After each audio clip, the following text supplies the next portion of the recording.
अब लगभग यह साफ हो चुका है कि बीजेपी पुनः पूर्ण बहुमत से सरकार में आ रही है, पर जानना नितांत आवश्यक है कि क्या क्या और कौन कौन सी वजह रही जिस पर विपक्ष जनता को लुभा नहीं पाए, और उन्हीं मुद्दों पर बीजेपी ने जनता को पूरा लुभाया और दोबारा जीत की इबारत लिख दी। उत्तर प्रदेश में विधानसभा चुनाव कवरेज के दौरान महंगाई, बेरोजगारी, आवारा पशु ये 3 प्रमुख मुद्दे थे जिस पर जनता योगी सरकार से नाराज नजर आ रही थी। योगी सरकार भले ही बार बार इस पर सफाई दे रही थी, मगर ये मुद्दे जनता खुलकर बोल रही थी। हमने महिलाओं, युवाओं, किसानों, व्यापारियों, छात्राओं से बातचीत की। इस वर्ग ने सरकार के कुछ अच्छे कामों को गिनाया।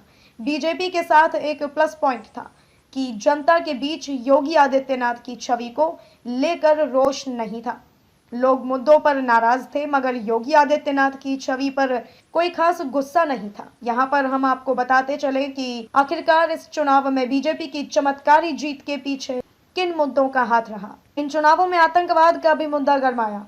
भाजपा ने आरोप लगाया कि अहमदाबाद बम धमाकों के मामले में जिन 38 दोषियों को फांसी की सजा दी गई है, उनमें से एक परिवार का संबंध सपा मुखिया अखिलेश यादव से है। आवारा पशुओं का मुद्दा इस बार सुर्खियों में बना रहा। किसानों की बड़ी समस्या थी जिसको सरकार शुरू से ही नजरअंदाज करती नजर आई। आलम यह हुआ कि चुनाव के दौरान किसानों का ये बड़ा मुद्दा बनकर सामने आया। Free ration. बीजेपी की तरफ से चुनाव प्रचार के दौरान इस मुद्दे को जमकर उठाया गया, खासतौर पर पूर्वांचल की तरफ।